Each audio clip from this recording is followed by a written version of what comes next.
There we go. Okay, so welcome back to Sanhedrin and wild animals. That's what we're going to be talking about today. Let's start straight away by getting the Gemarah up on the screen. We are on page 15b. It's page 80 if you're in a Steinsaltz. It's 15b2 if you're in a art scroll, or it's just 15b if you're in a standard Vilna Shas. Okay, so we're over here at our little symbol here, a little S symbol, which means that this is a new subject, or at least a part of a newish subject. We were speaking last week about this ox, which had gored and needed 23 judges to sentence it to death. We had a very interesting discussion last week, and at the end, Sharon gave us a very clear insight as to what we're doing here in this Gemarah Shir, and we asked the question whether one can extrapolate from the new to the old and the old to the new. And we had a little discussion about whether we ought to be modernizing the halacha in any way, shape, or form. But now we're going to go back to the Gemarah. The Gemarah is quoting our Mishnah. So I'm going to take you to the Mishnah. It's on page 9 in the Steinsaltz if you want to have a look. And this is it.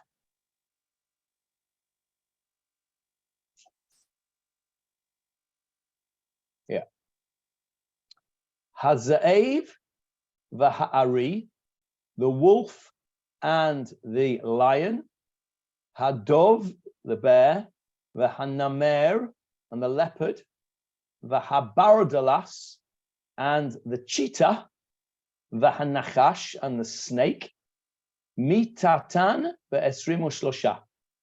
In order to put them to death, you need to have 23 judges. Okay.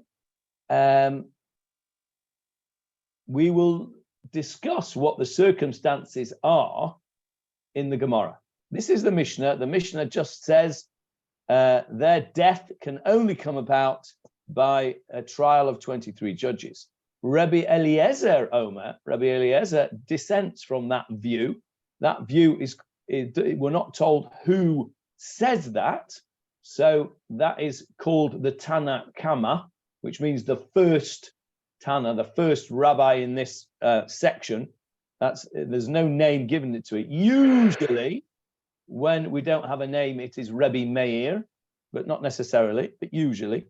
But they referred to as the Tana Kama. The first Tana says 23 judges are required. Rabbi Eliezer Omer dissents. Rabbi Eliezer says no.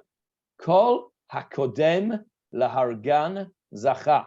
Anybody who kodem, beforehand, in other words, gets up and kills them first. The hargan, hareg is killing. Anybody that kills these wild animals, zacha, merits. And I'm not going to tell you what it says. Well, it says here merits the performance of a mitzvah, but that is because Rav Steinsaltz has learnt the Gemarah. So forget that it says that, because we haven't learned the Gemarah yet. We're going to learn that Gemarah, and we're going to see what he merits, because that isn't a universal opinion that what he merits is the performance of a mitzvah. Rabbi Akiva Omer, Rabbi Akiva says, mitatan be'esrim u'shlosha. Their death is decreed by 23 judges. Now, Julia's shaking her head. Why are you shaking your head, Julia?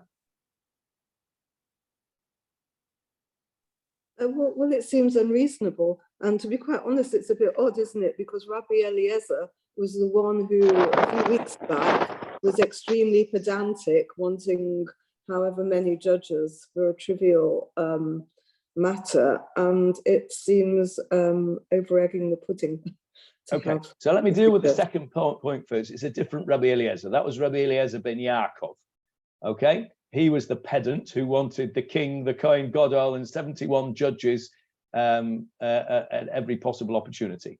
So it's a different Rebbe Eliezer. Now, your first point, which is that it seems a bit over the top to have 23 judges to sort out a wild animal, will be dealt with by the Gemara. Anybody else got a question on that little bit of Mishnah before we go to the Gemara? Yes, Johnny, you're muted. Johnny Halpern, you're muted. Yeah, I'm unmuted now. Can we not learn from the ox? If it's they're not a kalvachom, if they're an ox, etc., we can learn about the animals. Why do you have to mention these animals separately from an ox? Good question, and the Gemara answers that question. The Gemara asks that question and answers that question. Okay. But it's different from an ox, because we know that an ox can be used for food and has monetary value. But the wolf, the lion, the bear, the leopard, the cheetah, and the snake, unless you're going to use snake skin, it's not the same. Okay, that's also raised by the Gemara. Excellent. See, you're all thinking like Amoraim now. You're all thinking like Gemara Rebbers, because these questions that you're raising are all raised by the Gemara. Now, when we learn this Mishnah, or when a person learns this Mishnah, it seems straightforward, really, doesn't it?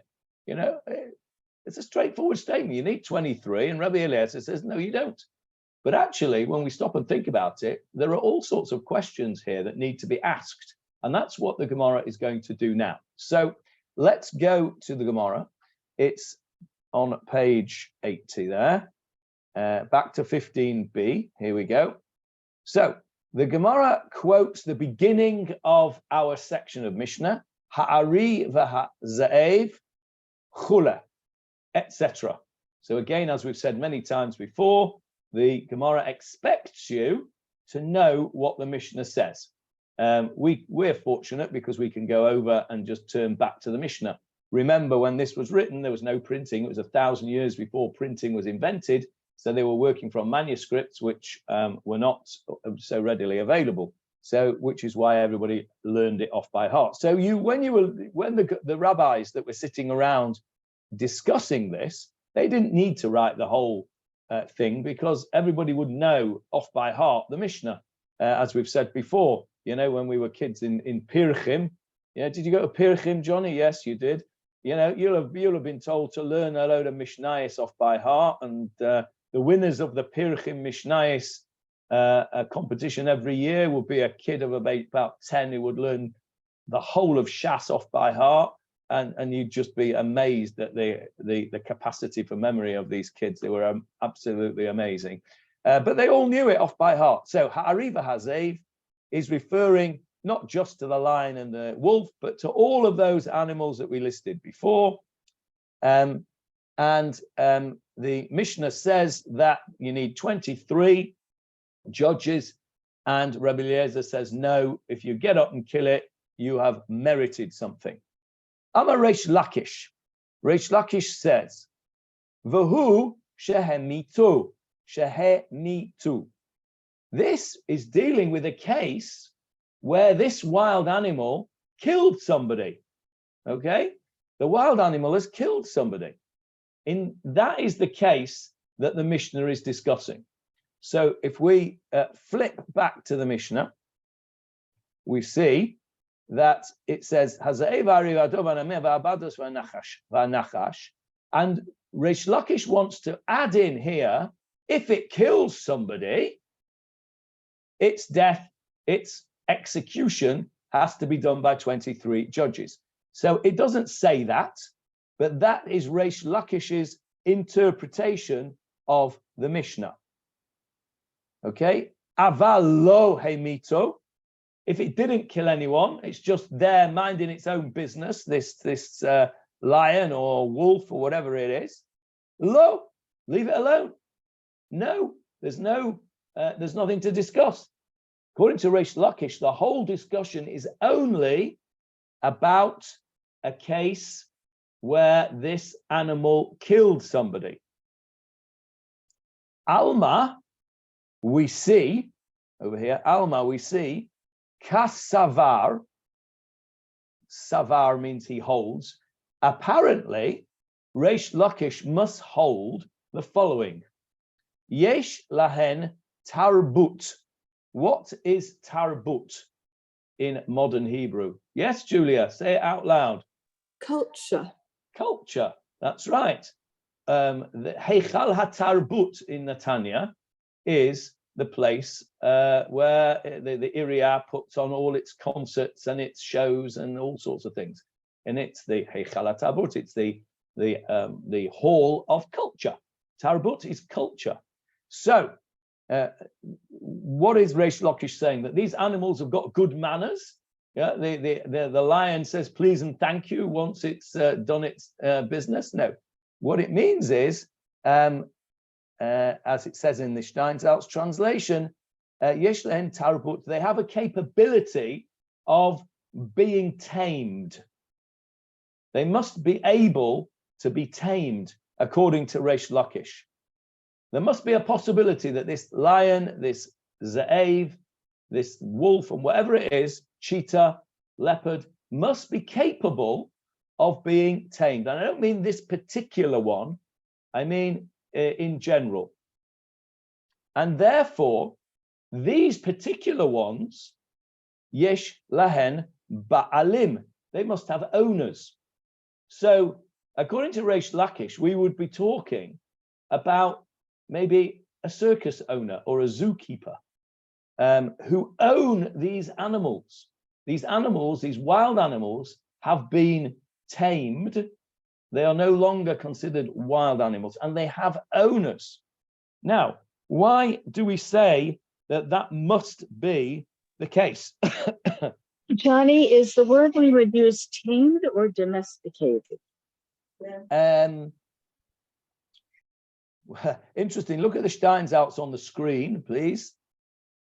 He uses both words, tamed and domesticated. So, and consequently, they might have owners. Okay, so they must be somebody's property. Now, you can't go around destroying somebody's property without due reason. So if this wild animal belongs to somebody, and it can only belong to somebody if it is capable of being domesticated. If it's not capable of being domesticated, then it cannot have an owner. And I'm going to show you why it can't have an owner. You're going to say to me, well, there might be some lunatic out there that keeps wild lions or wild wolves and hasn't domesticated them, but they still belong to them. The answer is no. According to halakha, you cannot keep a wild animal that is not domesticated. And in fact, there is a Gemarah, which I'm going to show you now, which says that there is a machloket, there's a disagreement as to whether you're allowed to raise and look after a wild animal. Okay, so I'm going to show you that now. It's in the Gemarah of Bava Kama, which I have on the screen now. I'll share a different screen with you now. There it is. Here is a Gemarah in Bava Kama 15b, as it so happens, the same page as we're on, 15b. So Bava Kama 15b says as follows. Rabbi Natan Omer, Rabbi Natan says, Minayin, from where do we derive the law? Shelo yigdal adam kelev ra betoch beito. Where do we learn the halakha that it is forbidden to raise, to raise, to look after, to have kelev ra, an evil dog, betoch beito, in your house? Okay, now I'm going to take that off the screen now, and I'm going to ask you, where does it say in the Torah that you're not allowed to have a bad dog in your house. And when he says a bad dog, he means any wild animal. Where is the source for that? Michael Krause is shaking his head to say that either he's saying, I don't know, or there isn't one. What are you saying, Michael? I don't know. I've never heard of it before. You've never heard of it. Okay, Jeffrey? I seem to recollect that there is something about when the children of Israel came out of Egypt, they were attacked by dogs, attacked their rear. It was the stragglers at the rear were attacked by wild dogs. And it can be concluded from that we shouldn't really be keeping dogs. Okay, well, that was a very good attempt, but unfortunately, you've got a few different stories mixed up there. I'll come back to it. Johnny first, and then I'll come back. You've got a few different stories, interestingly, in there, and I'll come back to all of those in a minute. Yes, Johnny? I was going to say, I can't remember exactly, but did Noah take wild animals onto the ark? Noah took everything. He took 2 of everything and 7 of the pure animals. Okay. So let's go back to Jeffrey's story. Jeffrey says that when the children of Israel came out of Egypt, they were attacked by wild dogs. Is that true? What does Jeffrey recollect slightly incorrectly? Anybody know? He's right about dogs are mentioned. He's right about dogs and coming out of Egypt. The dogs are mentioned when they came out of Egypt. And anybody remember in what context dogs are mentioned? I don't remember, but isn't it the case that we were brought out safely from Egypt? Yes, so indeed.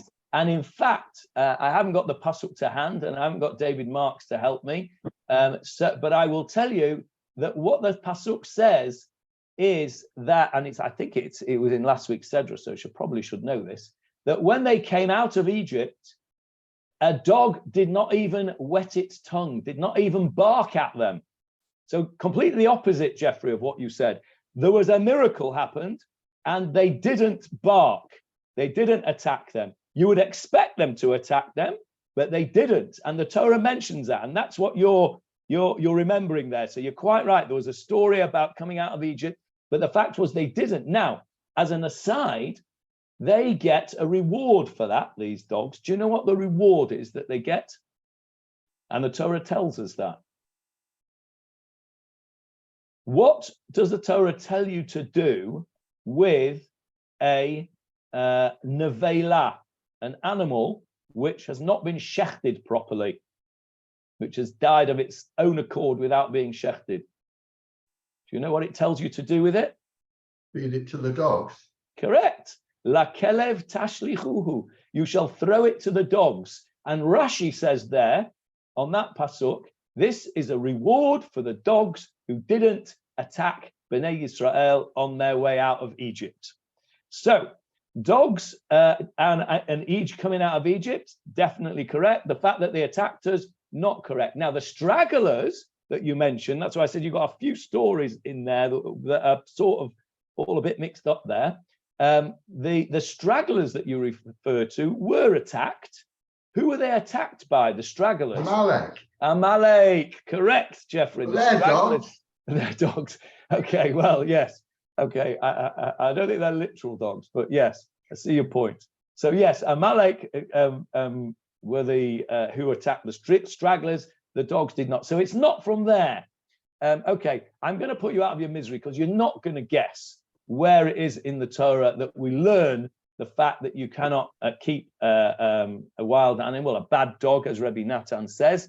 You will never have guessed this in a million years. It was a bit of an unfair question because it's rather obtuse. And it is in Parashat Ki Teitzei, in Sefer Dvarim.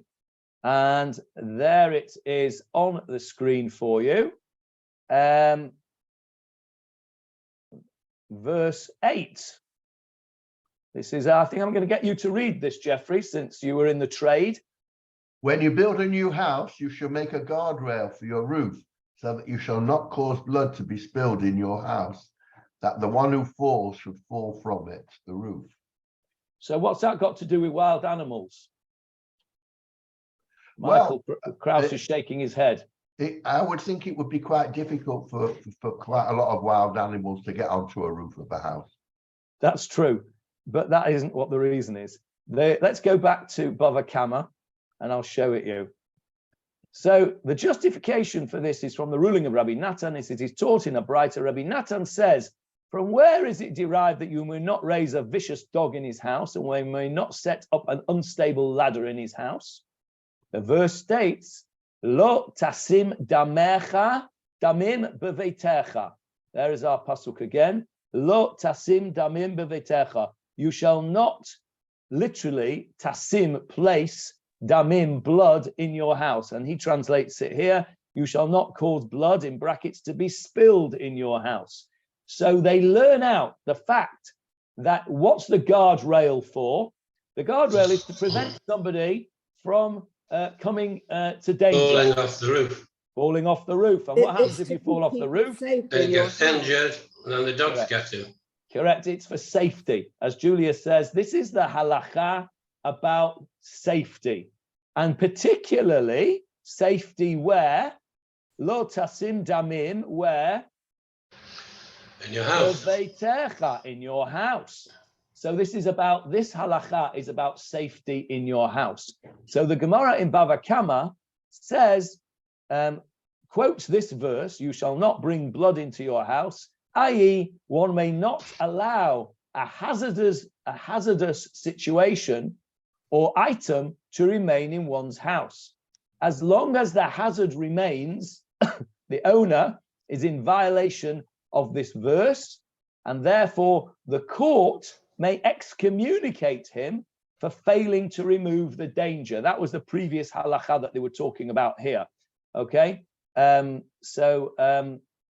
that's where we learn out the halacha of not raising a vicious dog, and there, by extension, not raising any other wild animal. So if you can't own a wild animal because they're dangerous, then you can't be the owner of it. And this is where our Mishnah was going. Let's go back to our Gemarah now. Let's go back to our Gemarah. There's our Gemarah. So our Gemarah says, Reish Lakish says that you can only put it to death if it's killed somebody. But if it hasn't killed somebody, then you can't.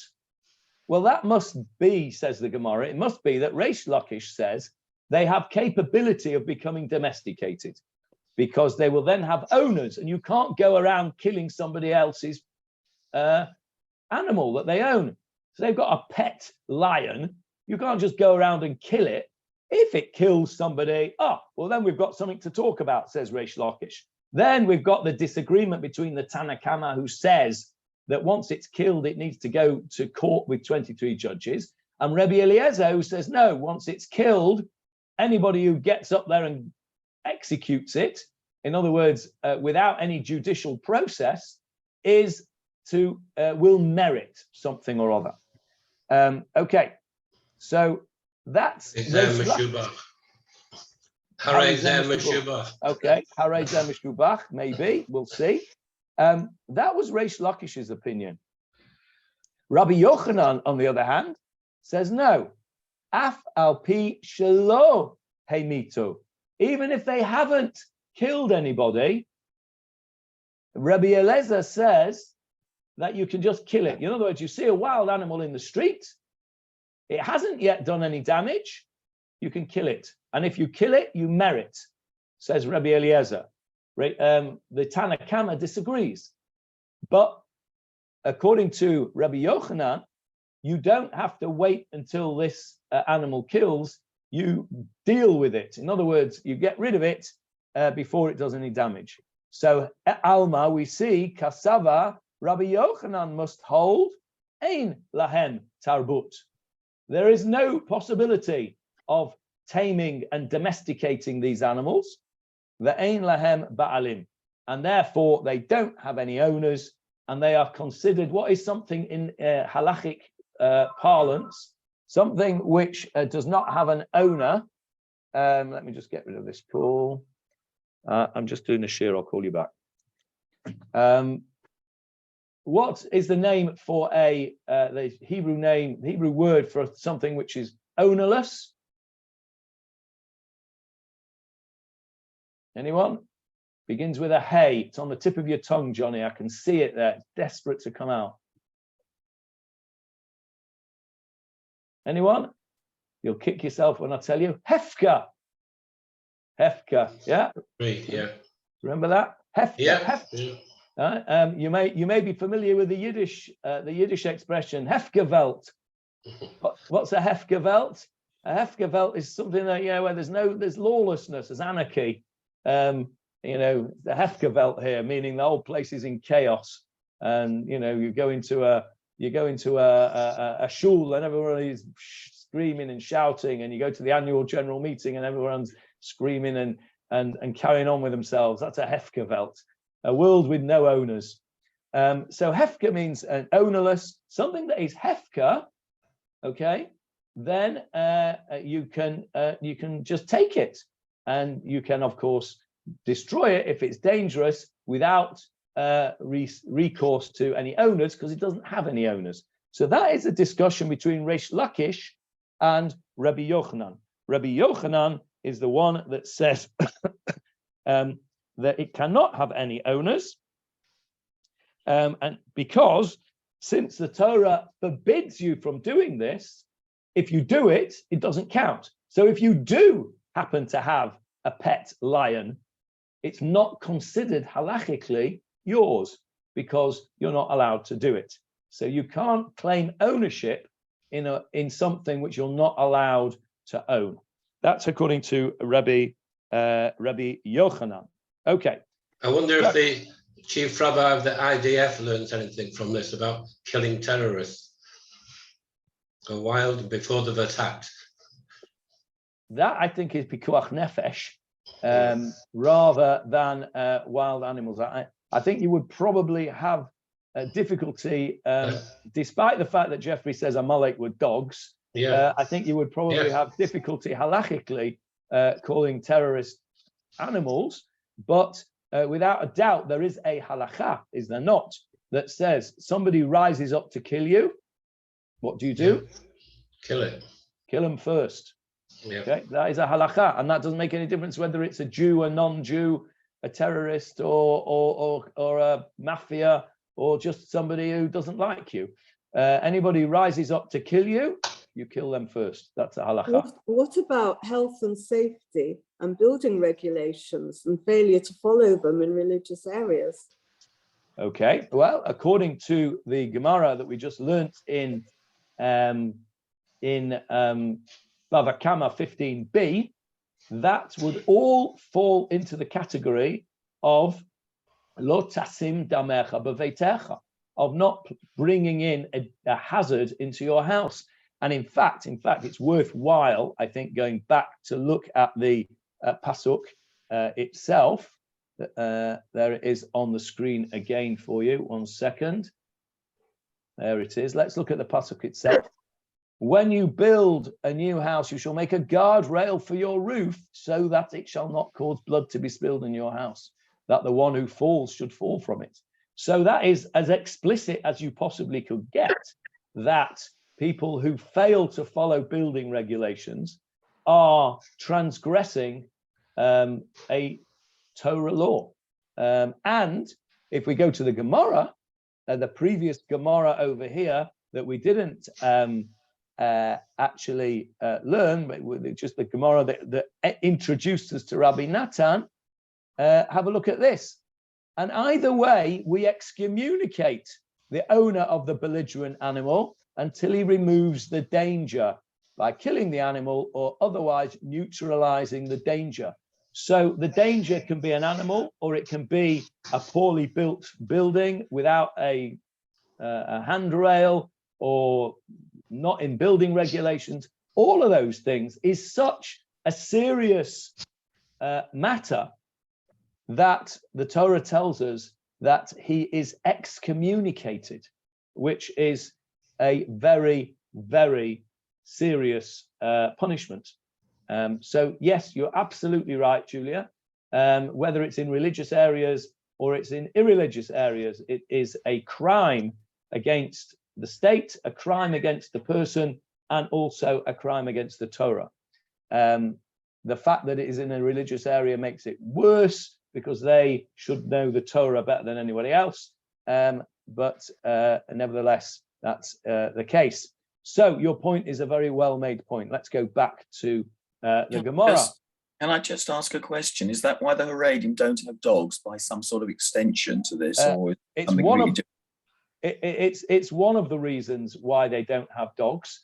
The major reason why they don't have dogs today, at least, is because I think we discussed this in one of the shiurim recently, because dogs were used against Jews for generations and generations in pogroms, in during the Holocaust. Whenever there was a need to attack the Jews, they were attacked with dogs.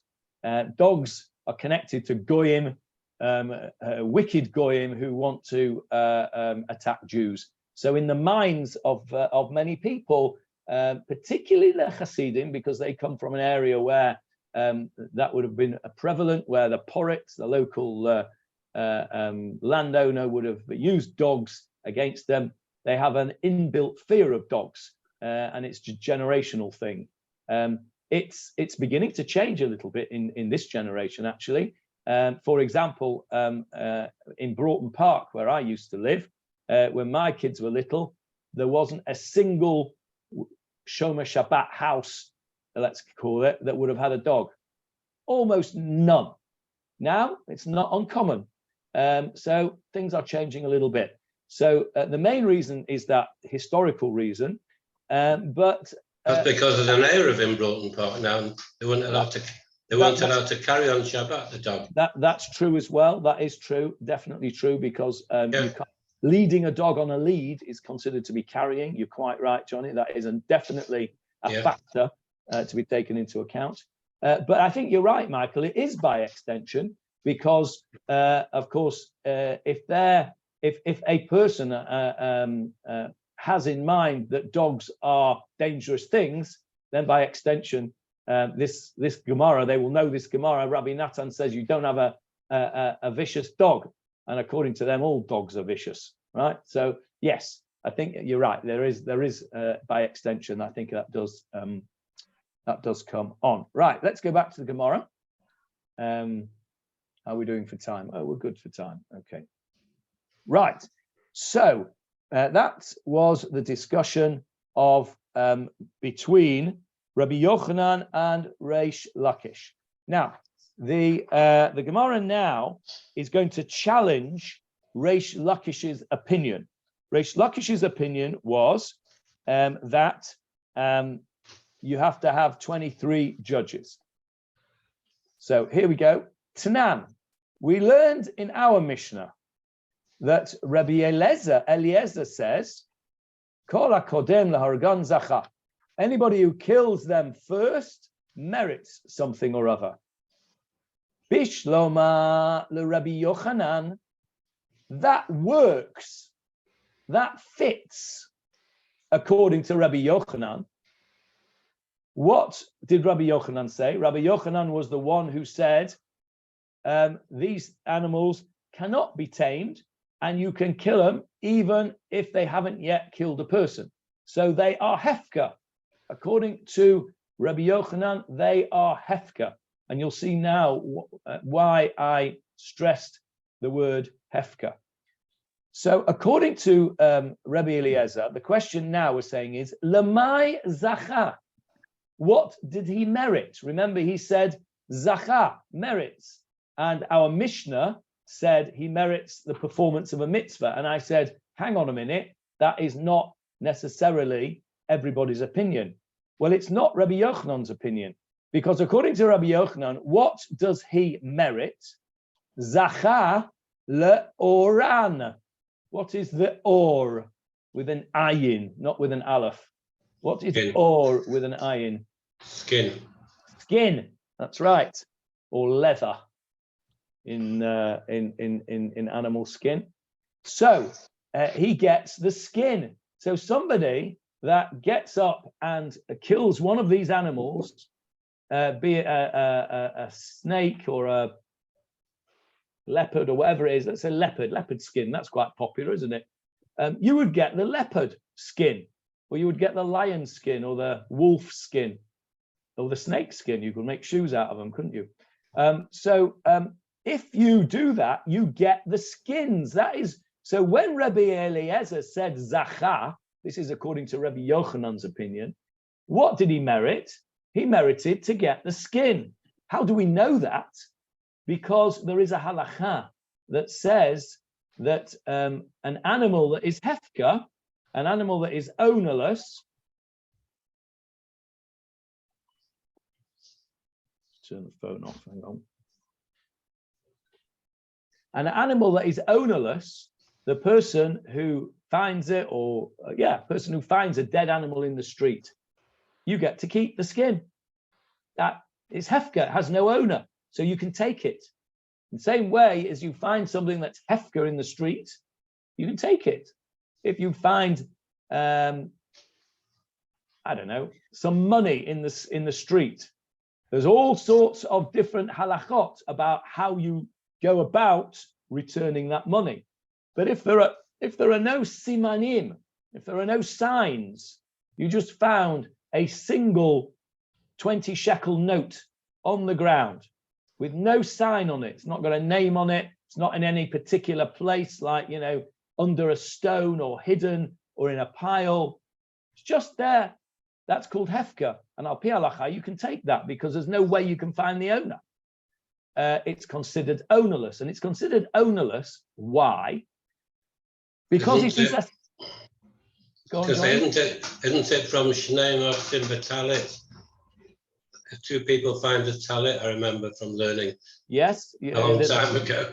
The halachot in Bava Metzia, correct? Yeah, right? Bava Metzia, yeah. Bava Metzia.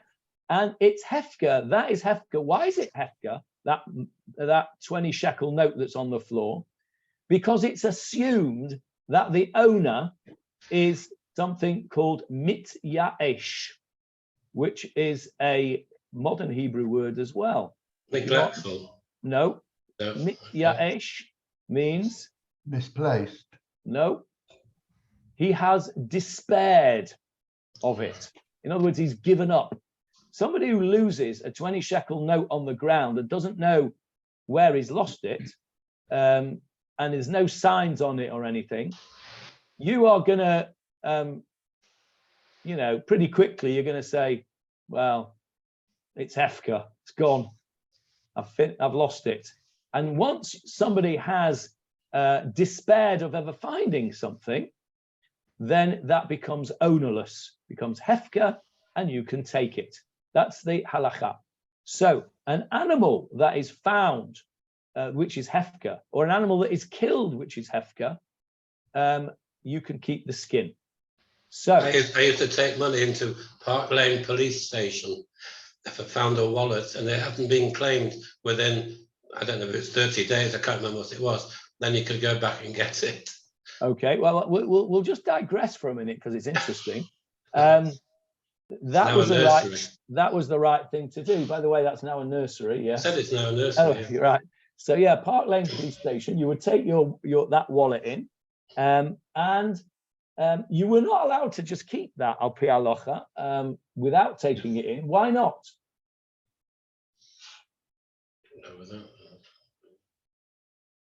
Because it's not hefker, because it's got signs on it, hasn't it? Yes, yeah. If I drop my wallet, I would go to the police station and say, has anybody handed in my wallet? It's a small black wallet with a little pattern on it like that, and you'd be able to identify the wallet. So it would have simanim, it would have signs. And so if you find something that's got signs, then you have an obligation to return it in whatever manner you can do it. So that's why you did the right thing, Johnny. Apart from being a very moral and ethical person, al pi halacha, you had to take it in. Now, after 30 days, you go back to the police station. Nobody's claimed it. and they give it to you. Now, what are you going to do with that wallet? Give it to my daddy. And what's he going to do with it? If they gave it to tzedakah, I would have thought. Okay, well, If there was money in it. This is a very interesting halacha, because we have a mitzvah of hashavat aveda, returning a lost article. Okay, it is also in Parashat Ki Teitzei, actually. If your friend loses something, you have an obligation to return it. Now, that means that you have to keep it forever, until somebody comes to claim it. Okay, you can't just say, okay, well, they haven't been, and this is all in Bava Metzia, Johnny, you'll have learned this. Yeah. You can't just say, okay, well, you know, it's hefker, I can take it. It's only hefker once the loser has been mitya'ish, has despaired of it. Now, there are all sorts of different caveats to this. What if it's an animal that you found? Okay, it's an animal that you found, and you're then obligated to feed it. And this animal, let's say, is worth £100, and it costs you £100 to feed it for a year. Well, what you can do after a year is you can sell it, and you can keep the £100 because you've spent £100 looking after it. You're no longer obliged to do it at that point. But it don't cost you anything to look after this wallet. You have to put it in your cupboard, and you have to announce it in all sorts of various different ways until the owner comes to get it. Now, that applies to a Jewish wallet. Doesn't apply to a non-Jewish wallet. Now, I'm not going to get into that right now because we'll open up a Pandora's box. But one day we will discuss the halachot of returning lost articles to Jews and non-Jews, because it's a very thorny subject. But I'm not going to go into it now because we'll die. I mean, I know the Gemarah digresses, but that's too far of a digression. We've digressed enough, but it's interesting. And Bli Neder, I will return to that subject in due course. All right, where on earth are we up to? Oh yes, we're up to what he merited. Have we still got the Gemarah on the screen? Yeah. Yes. Good. Okay. So Lemai Zachar, what does he get? He gets the skin. Ella, however, L'Reish Lakish, according to Reish Lakish, who says these are not wild animals, these are wild animals which have been tamed or domesticated, and therefore they have an owner. What is the halacha of an animal, let's say an ox, which kills somebody and is then executed? What happens to the skin?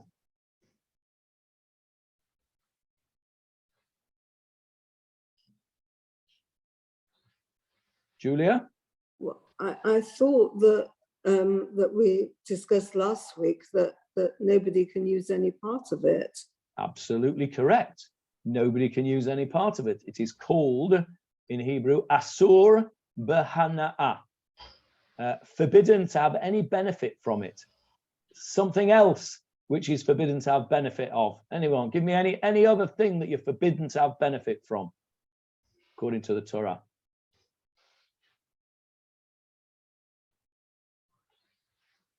Two very, very obvious ones that you might know. Give you a clue. Something to do with Pesach, one of them. Chametz. Yes. Chametz, which you have owned on Pesach, you cannot have any benefit from. So that is the whole reason why we sell our chametz before Pesach. Because if you didn't sell it, it is asur b'hana'ah. You can't use it after Pesach. So let's say for argument's sake, you had some chametz in your house, or let's say for argument's sake, and this is why the halacha came in, we're digressing again, but it doesn't matter. You own a distillery, okay? You own a brewery, which is proper chametz, okay? And you don't sell it over Pesach. You forget, I don't know, whatever happens, you did not sell it over Pesach, means that you have owned that brewery, that distillery, that loaf of bread, whatever it was, on Pesach. The halacha says that once that has happened, that is called chametz sha'avar alav ha-Pesach. Chametz, which has been owned by a Jew, it's gone through a Pesach owned by a Jew, finished, asur b'hana'ah. The whole factory, the whole distillery, every drop of whiskey, every drop of beer that you've got in your stock, you cannot sell it. You have to destroy it. And that, ladies and gentlemen, is why the rabbis introduced the concept of selling chametz. Not for your measly half a loaf of bread that might be in your freezer erev Pesach, that you can eat or you can burn it.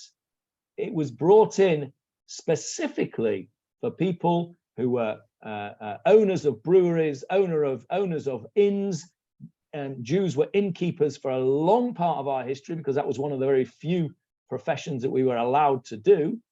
And so it would be impossible to get rid of all your chametz. It just couldn't be done.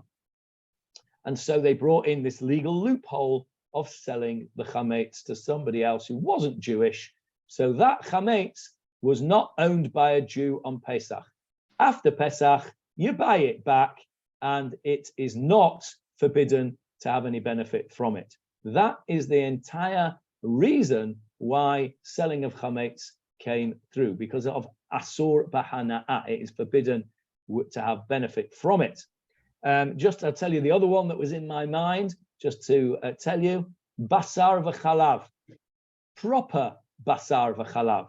So if you take a piece of meat and you cook it in milk, and it's cooked together, that is asur b'hana'ah, which means that you cannot own a factory that makes meat broth, cream of meat broth soup, right? If you make if you own a factory which makes soup, Campbell's soup, right? Let's say Mr. Campbell was Jewish, and he's got a soup which has got a cream of tomato soup with meatballs in it, right? I'm sure it exists. You can't do it. That's forbidden by the Torah because that is proper basar v'chalav, assuming the meat is kosher, by the way. Basar v'chalav only applies to kosher meat, deoraita, anyway. So that's also asur b'hana'ah. So to go back to our Gemara, the carcass of an executed animal that belonged to somebody, and how do we know this? Well, we know it because Julia learnt it last week and the week before, and that's why she could remember it, because we learnt that the ox that gores and is put to death, its carcass cannot be used by anybody. It's asur b'hana'ah. So to go back to our Gemara here, if Rabbi Eliezer says that this guy zacha, he merits something, it can't be that he merits the skin like Rabbi Yochanan would say, because he can't have the skin because it's asur b'hana'ah, forbidden to have any benefit from that carcass. Because Reish Lakish says this animal belonged to somebody. If it belonged to somebody, then it was executed and you can't use its skin. So when the Mishnah says zacha, he merits something, Reish Lakish has got a problem. What's he going to merit? What's he going to get? So here he goes. This is where Rav Steinsaltz preempted the situation when he translated the Mishnah for us. Answers the Gemara, Kevan shehemitu, since this animal. Well, no, this is not the answer. This is the answer as to what why he couldn't get it. Since it killed somebody, Shavinu Rabbanan Commander Gamar Dinaihu. It's as if he's been committed to death, and he's got an owner. V'isurei hana'a ninhu, and it's forbidden from getting any benefit. So here's the answer. My zacha. So what does it mean according to Reish Lakish when the Mishnah says he merits? Zacha lashamayim. He merits something in heaven. In other words, he gets a mitzvah. Now, there's an expression that you will have heard people say if you do something for them, if you do a mitzvah for them, or you give them tzedakah, they will say to you, Tizkula mitzvot. Tizkula mitzvot. You heard that? You heard people say that? What does it mean? It means may you merit to do mitzvah. Zacha, it's the same word. Tizku, zayin, kaf, vav. Okay? Zacha, what did he merit? He merited to do a mitzvah. Okay? According to Reish Lakish, when the Mishnah says, he who gets up and kills him, Zacha, means he did a good thing. He did a good thing.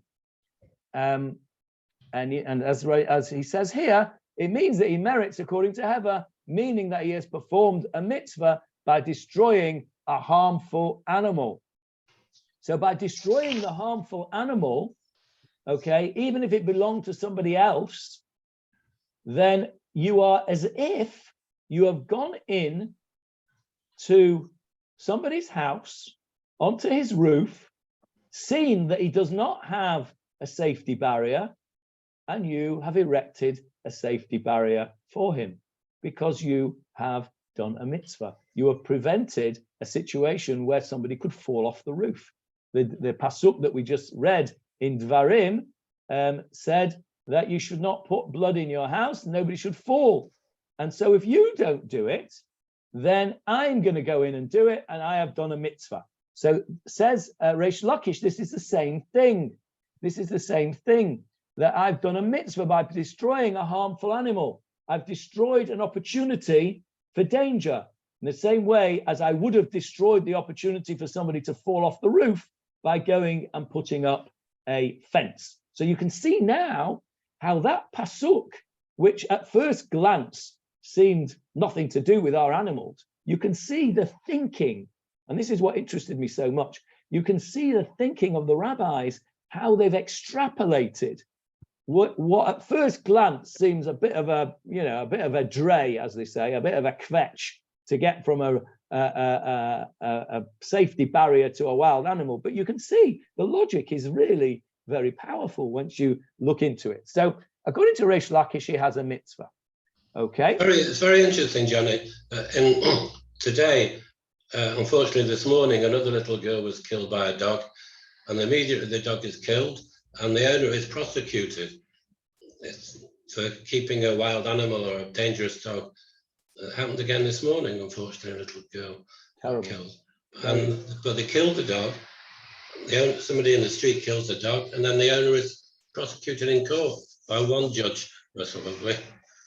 Probably, yeah. Which country was that? Yeah, I think it was in England. It was on the news this morning. Yeah. So yeah, he will be prosecuted for having a dangerous animal. I'm sure Julie will be able to tell us what the law is on that. But al pi halacha, it's as if he has not put a fence around his. By the way, Julia, is there an English law? There's a Dangerous Dogs Act. Okay. What about a Dangerous Roof Act? Is there an English law? Of course, it's building regs and yes. Health and safety regulations. Yes. Health and safety regulations. Now you have to have provision made in the design of a building that allows for the repair and maintenance of the structure. And if you don't, then you can be prosecuted, presumably. The architect is held responsible. Right. Okay. So there you go. They've probably learned it from the Torah. Julia, you were going to say something else? I was only going to mention about the cladding on the buildings and how difficult it is to find somebody responsible in certain cases. Yeah. Well, there's Grenfell multiple guilty people in that situation. Yeah, that's the difficulty, isn't it? Is to everybody blames everybody else. Okay, let's carry on. We've got just a few minutes to finish this little bit. Dereish Lakish. So Tanya Kvate Dereish Lakish. We have learnt another brisa. We don't know this until now. The Gemara now brings a proof to support the opinion of Reish Lakish against the opinion of Rabbi Yochanan. Remember, at the moment we've got a machloket between Reish Lakish and Rabbi Yochanan. Reish Lakish says this is an animal which has killed somebody. Rabbi Yochanan says, no, you can do it even if they haven't yet killed. The Reish Lakish, echad shor shehemit, ve'echad behema v'chaya shehemitu ve'esrim u'shlosha. Whether it's an ox that is killed, or whether it is a domesticated animal or a wild animal that has killed, esrim u'shlosha. You need 23 judges. Rabbi Eliezer Omer, shor shehemit ve'esrim u'shlosha. An ox which has killed, you need 23 judges. And the other animals, the domesticated animals or wild animals that have killed, anybody who gets up and kills them has done a mitzvah. So there is an explicit brisa which supports Reish Lakish against Rabbi Yochanan. Rabbi Yochanan was the one that said you kill it even if it hasn't yet killed somebody. This brisa very clearly says this word shehemitu, that has killed. So this brisa is a support for Reish Lakish. Rabbi Yochanan has not got a comeback at this point. It's therefore Reish Lakish is supported.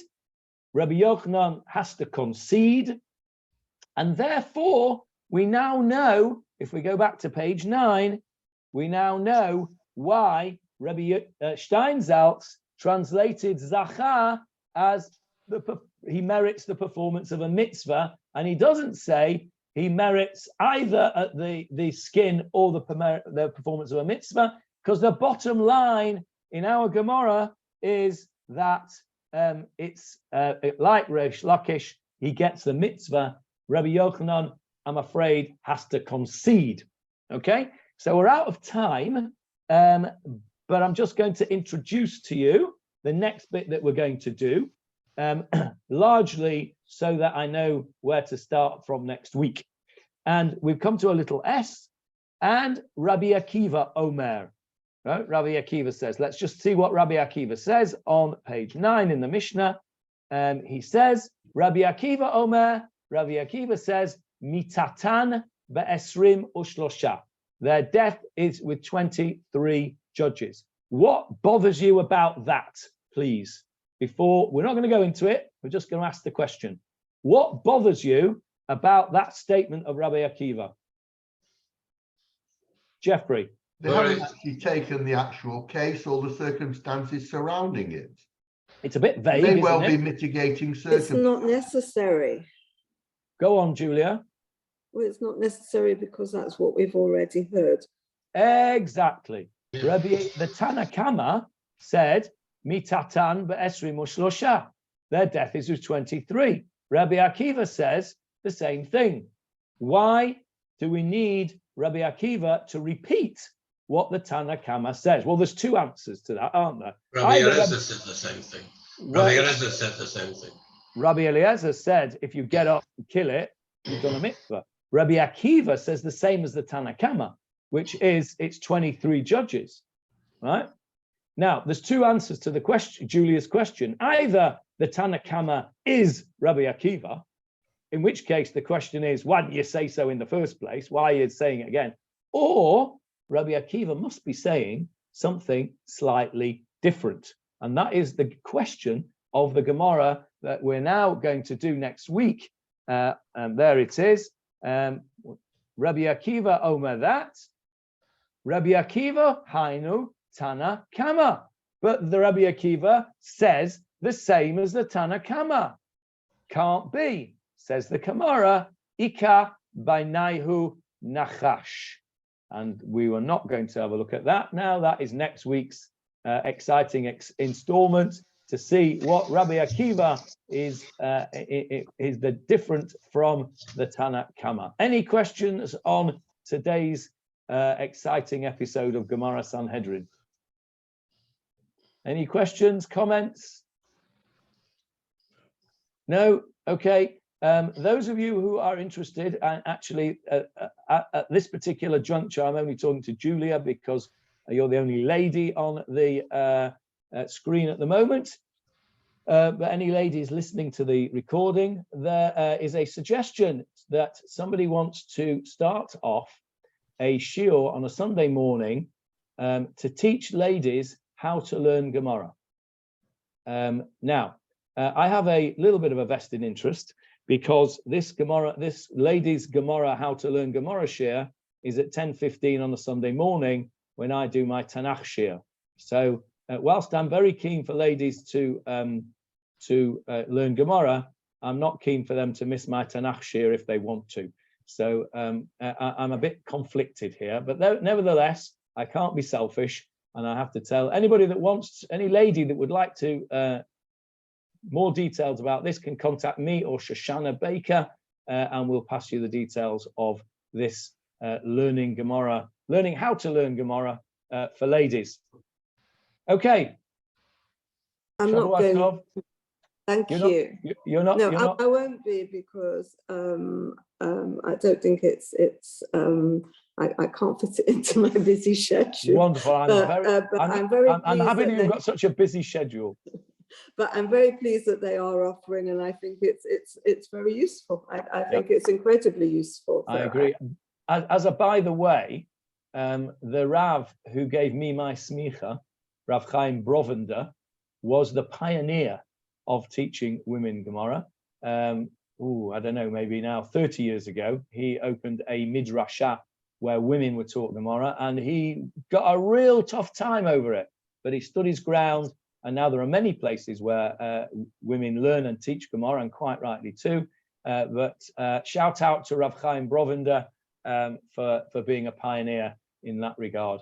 And that's actually something that fits in with what Sharon was saying at the end of last week's shiur, that we need these kind of pioneers to say the unsayable and think the unthinkable and then do it. Okay, see you everybody. John. Thank you. I'll miss the next 5 weeks, I'm afraid. Have a wonderful trip, Michael. Thank you. Yeah. We'll say hello to you on the recording. I'll try to, yes. Okay, thanks. All right. All the best. I'll see you on Sunday anyway. Yeah. Thanks, Johnny. Bye.